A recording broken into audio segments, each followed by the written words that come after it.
Mga magulang, kayo pa rin ang susi kung paano magtagumpay ang mga anak nyo. Kaya mga magulang, mag-isip kayo ng tama.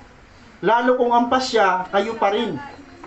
Lalo kung ang anak mo nakarelay lang sa pasya mo, magulang ka, dapat ikaw yung mas malawak ang kaisipan. Nakikita mo dapat ang future ng mga anak mo sa pamagitan ng iyong pasya. Amen. Kasi pag alis ng mga anak mo sa poder mo, wala ka na dyan. Huwag mo nang pakialaman ng pasya nila kasi bakit po, nirelease mo na sila. Meaning to say, may sarili na yung buhay, ang kailangan mo na lang gawin, ipag-pray. Pero nandun pa rin yung guidance.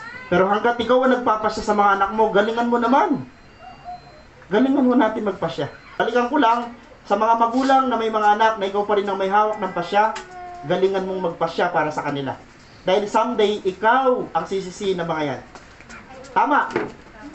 Tama po ba? Kaya kung gusto mo talaga maging mabuting magulang, galingan mo ang pagpapasya sa anak mo. Dahil dalawa lang naman ang pwedeng sabihin ng anak mo pagdating sa future, ma, salamat. Pa, salamat. Pero pagdating sa future at nagkanda, windang-windang ang buhay niyan, sasabihin, ikaw kasi! Kayo kasi! Isipin niyo yung bagay na yan. Ang pagpapalaki ng mga anak, hindi basta-basta. Kaya niluluhod yan sa Panginoon. At sinasabing, Lord, tulungan niyo po ako.